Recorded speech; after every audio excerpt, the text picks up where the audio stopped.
Santanderiana con alma Rola, economista de la Universidad Nacional. Además fue una lideresa estudiantil muy destacada en su paso por la universidad. Hoy representante a la Cámara, estamos con Jennifer Pedraza. Bienvenida. Hola Lorena, bienvenida. Pues muchas gracias por la invitación, muchas gracias por estar aquí hoy conmigo charlando, por esa presentación que hiciste. Yo también muy contenta de estar aquí contigo hoy. Bueno, representante, ¿a qué temas le está poniendo el pecho aquí en el Congreso de la República? Bueno, yo empezaría por el tema de los derechos de las mujeres y por la lucha en contra de la violencia contra nosotras, tanto violencia política como violencia sexual, psicológica, que lamentablemente sigue siendo el pan de cada día en nuestro país. Yo he estado haciendo un control político importante para que no sigamos concentrando el poder político y premiando de alguna manera a las personas y a los hombres que han sido denunciados en múltiples ocasiones por las violencias de los peores casos. Creo que deberíamos tener de parte de estos hombres una actitud mucho más humilde y autocrítica. También una de mis principales causas ha sido la defensa de la educación pública como un derecho fundamental. En ese sentido hemos luchado con los maestros y con las maestras para que haya financiación para los colegios públicos. Aún el gobierno está en deuda de esa reforma al Sistema General de Participaciones que tanto se requiere. Y acaba de erradicar el gobierno el proyecto de la ley estatutaria para reconocer la educación como derecho fundamental, cosa que a mí me gusta mucho, pero pues creo que esta ley debe ir acompañada de un plan de financiación porque de lo contrario puede quedarse solamente en el discurso. Y por último quizás diría que he estado muy metida en la lucha en contra de la corrupción y del clientelismo, cosa que yo esperaba francamente que quedara en el pasado con este gobierno, pero lamentablemente pues cada 15 días hay un escándalo nuevo de corrupción, así que pues en esa lucha nosotros estamos desde el Congreso de la República por realmente eliminar ese fenómeno de la política colombiana. Yo creo que sí se puede. Mucha gente me dice, no, Jen, no es posible la política sin corrupción, pero pues yo les digo, nosotros ganamos sin comprar un solo voto, sin deberle la curula a nadie, por eso podemos hablar con propiedad y con autonomía y con independencia en el Congreso.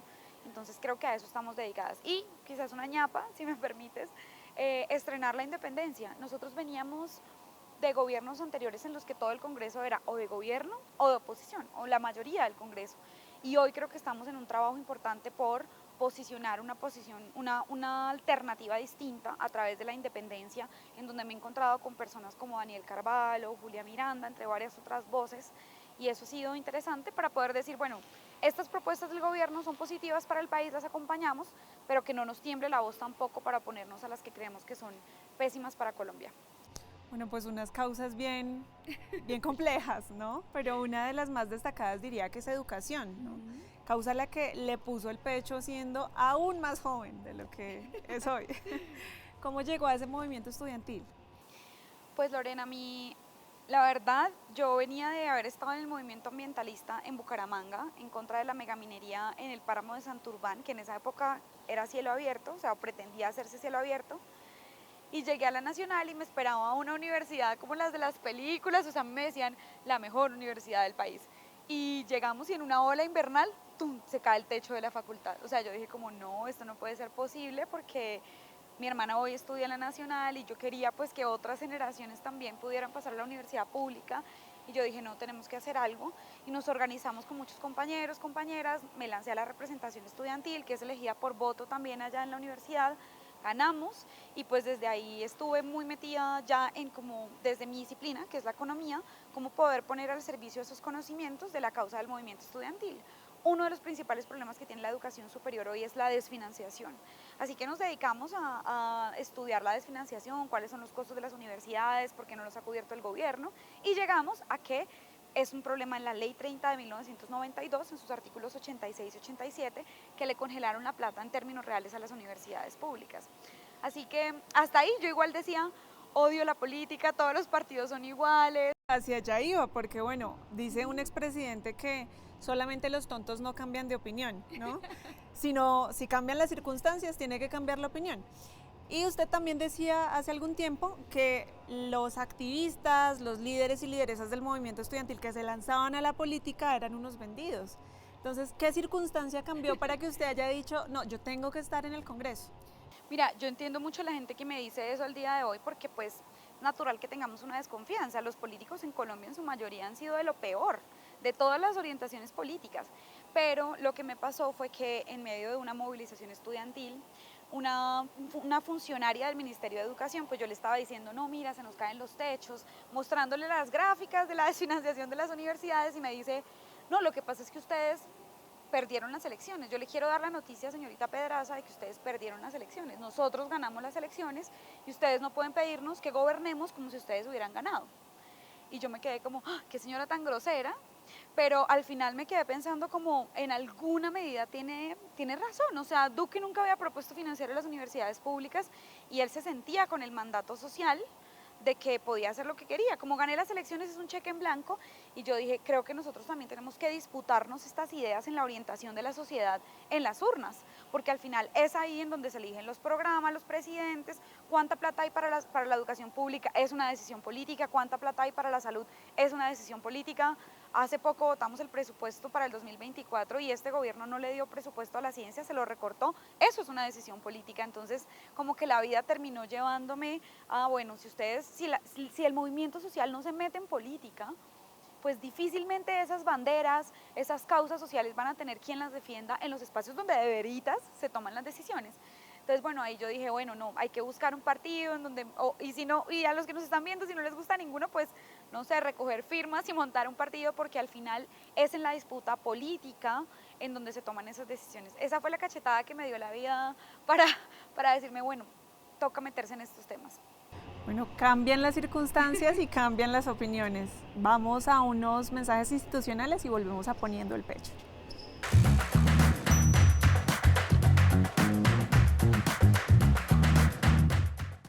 Volvemos a Poniendo el Pecho.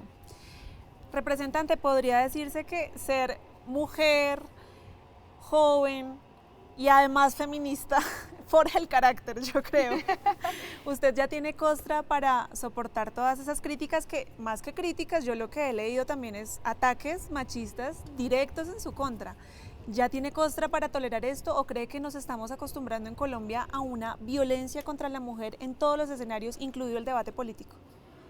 Lorena, a mí me sigue afectando mucho emocionalmente todos ese tipo de ataques. O sea, yo tengo un equipo de trabajo que afortunadamente me acompaña y me sostiene en esos momentos, pero pues yo soy una mujer muy sensible y no quiero cambiar eso porque creo que es también lo que me hace como no normalizar unas cosas de la sociedad que me impulsa, que me da esa indignación o esos sentimientos para seguir en las luchas en las que creo. Así que pues yo no tengo esa costra, a mí todavía me afecta fuertemente todo lo que pasa en las redes sociales, me afecta, aunque en la calle yo no me siento así, o sea, en la calle por el contrario yo me encuentro mucha gente que me dice y me expresa que cree que la voz que estamos teniendo en el Congreso es muy importante, pues igual no deja de afectarme toda la violencia política de la que yo he sido víctima.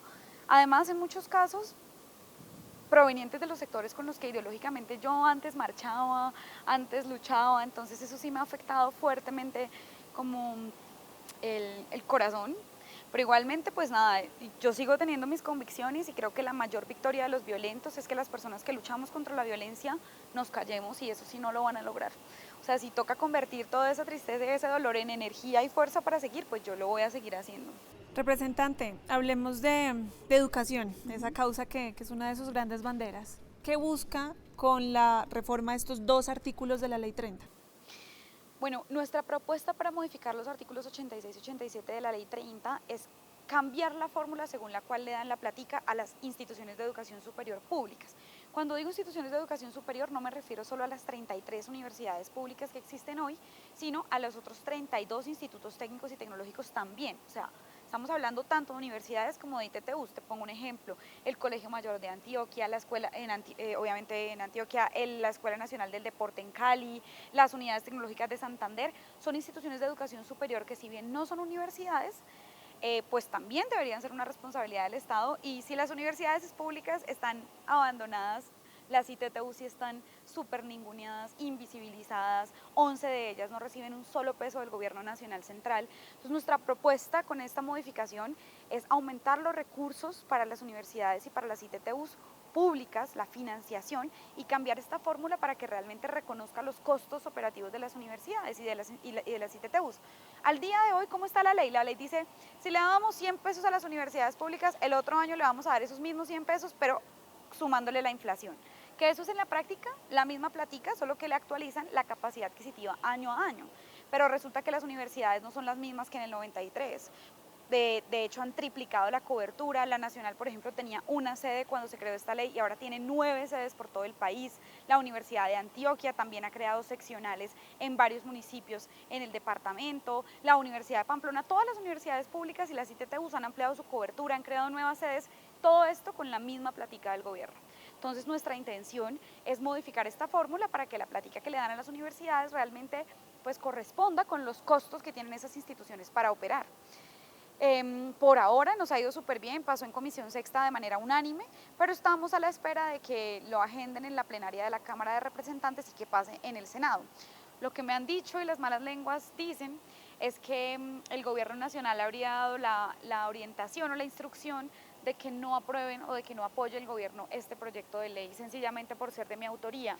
Sin embargo, yo le quisiera recordar al presidente que no es solo de mi autoría, la firmaron 22 representantes del pacto histórico, es de autoría del senador Ariel Ávila, del representante Gabriel Becerra, que hacen parte de la bancada de gobierno, y pues que en todo caso no podemos actuar con mezquindades porque pues yo he apoyado iniciativas del gobierno, así tenga diferencias con ellos, como por ejemplo la paz total, porque aquí lo que queremos mostrar es que la educación es prioridad de todo el país, más allá de las diferencias políticas que tengamos. Entonces vamos a ver qué actitud toma el gobierno con este proyecto de ley, que hay que decir que construimos también con el Ministerio de Educación.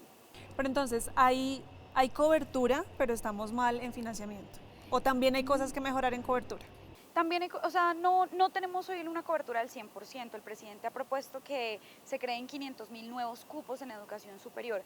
Para darle una magnitud a la gente que nos está escuchando, 500.000 nuevos cupos son todos los cupos nuevos que se han creado en los últimos 30 años de parte de las universidades públicas. O sea, estamos hablando de una tarea gigante.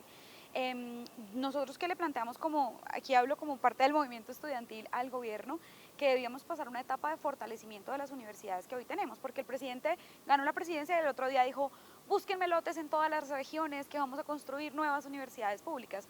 Todo el mundo salió a decirle, presidente, hoy ya tenemos 33 universidades públicas, en todos los departamentos del país hay IES públicas, entonces, ¿por qué no mejor fortalecemos estas universidades que ya tenemos y ampliamos la cobertura a partir de ellas?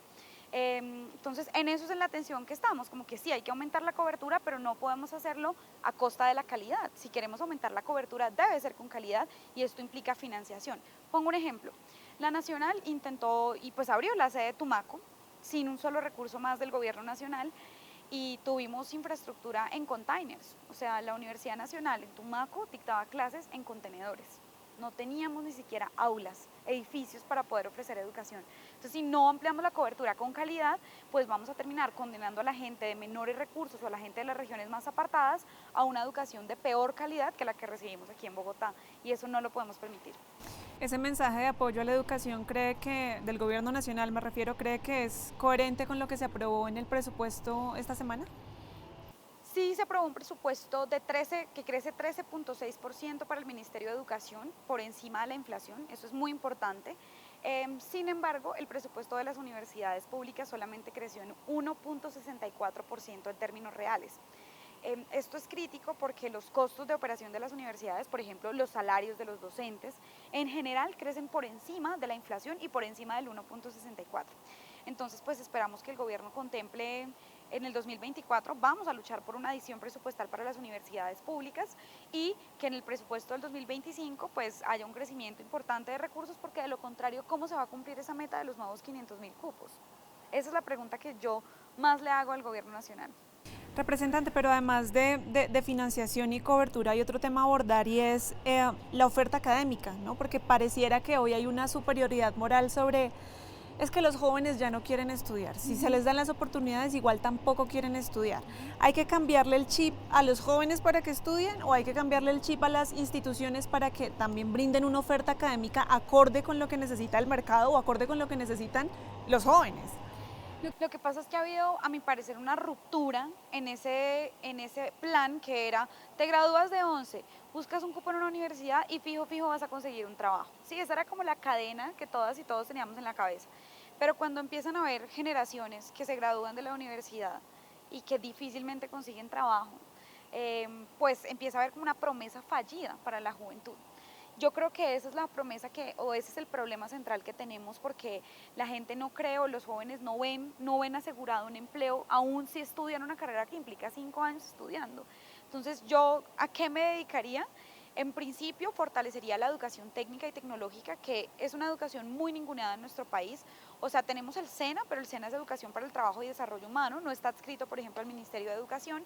Tenemos también las ITTUs, que como les dije ahorita, casi ni reciben plata del gobierno nacional, y aparte las universidades con programas profesionales. A mi parecer, este segmento de la mitad, las ITTUs, están supremamente invisibilizadas. Ahí que teníamos, por ejemplo, programas, y tenemos todavía técnicos para desarrollo agropecuario. O sea, si el gobierno le quiere apostar a la soberanía alimentaria, pues yo creo que debería invertir en educación técnica y tecnológica, además para ofrecerle una alternativa de vida a los jóvenes rurales para que no tengan que desplazarse hasta las ciudades para ver un futuro posible. Entonces yo me enfocaría en fortalecer la educación técnica y tecnológica y estimular o fortalecer planes de empleo para la juventud. Esa sería la prioridad que yo adoptaría. Te pongo el ejemplo de mis mejores amigas de Bucaramanga, todas son egresadas de la UIS, ingenieras, muy inteligentes, con un promedio por encima de 4, pero no consiguieron trabajo acá. Y entonces, ¿qué les tocó hacer? Pues se fueron del país y hoy están subempleadas, es decir, en tareas que no son de sus profesiones, en otros países, buscando cómo consiguen dólares para enviarle a su familia en Colombia, y esa es la triste realidad de la mayoría de la juventud. Sin duda es la realidad de muchos colombianos y colombianas. Vamos a un corte a mensajes institucionales y volvemos a Poniendo el Pecho.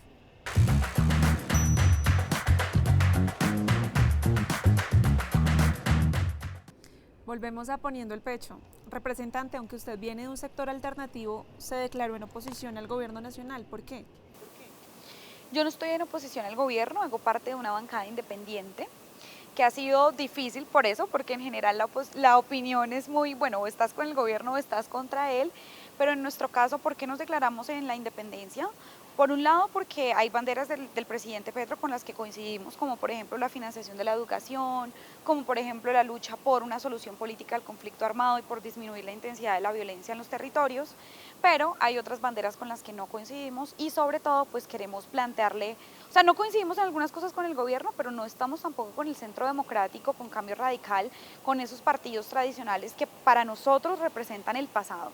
Nosotros queremos ofrecerle al país y mostrarles que hay otras personas que también queremos una transformación, pero que creemos que lo que está ofreciendo el gobierno actual es insuficiente y que Colombia pues merece mucho más que lo que hoy está haciendo el gobierno. Entonces por eso hemos decidido declararnos en independencia. Y muchas veces a mí me dicen eso, no, Jen, es que tú estás en la oposición, y yo le digo, no estoy en la oposición, uno, porque pues no hago parte de los partidos declarados en oposición, y para mí esa distinción es importantísima. O sea, puede que si al gobierno le va muy mal, que esperemos que no, si al gobierno le va muy mal en el 2026, puede que salgan fortalecidos esos mismos partidos tradicionales que recordemos cómo nos tenían en el 2021. Entonces yo no quiero que Colombia haga la que le pasa a uno también, que le va mal con el novio actual y entonces dice, no, mejor yo vuelvo con mi ex. Con el viejo conocido. Con el viejo, mejor viejo conocido que malo por conocer. No, yo quiero que todo el mundo, o queremos ofrecerle a los colombianos y a las colombianas una alternativa que no es volver al pasado con los partidos tradicionales, pero que también es mucho más que lo que, es un cambio mucho más definitivo, quizás mucho más alejado de la corrupción, sobre todo, que lo que ha prometido el gobierno actual.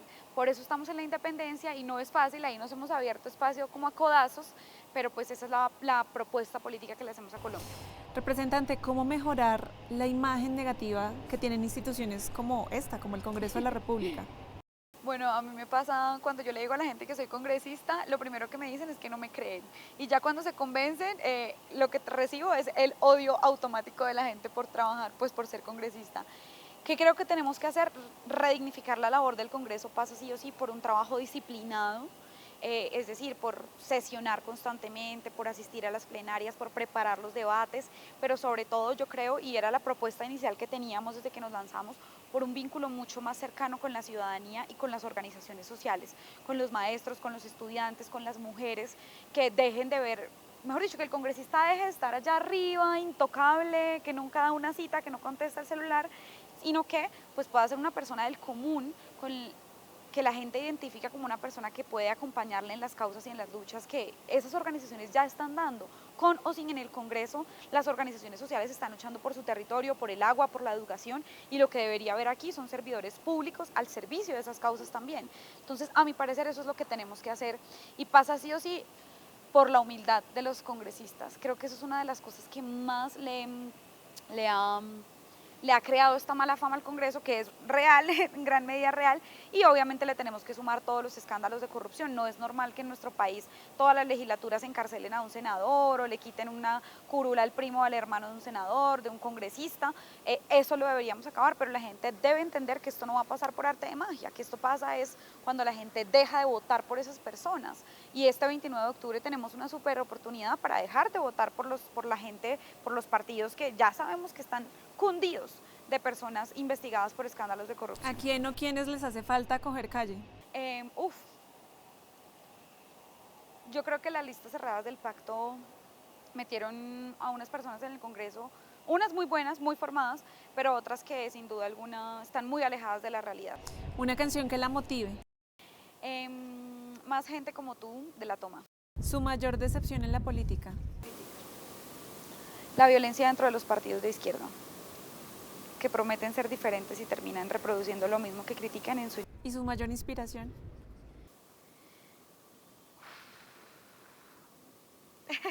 Bueno, personales, obviamente tengo muchas, todas las mujeres de mi familia me inspiran mucho, mujeres que salieron adelante en épocas que yo digo, Lorena, yo no sé cómo hubiera podido vivir yo en ese momento, pero políticamente, por ejemplo, Alexandria Ocasio me parece una gran congresista y pues me inspira mucho y me hace ver que mujeres jóvenes que venimos de otros mundos que no son la política, podamos abrirnos espacio. Representante, muchísimas gracias por acompañarnos hoy, que siga poniéndole el pecho a esas causas que el país necesita y que Bogotá necesita. Gracias Lorena, a ti y un saludo a todas las personas que nos escucharon. Nos vemos en 8 días en Poniendo el Pecho.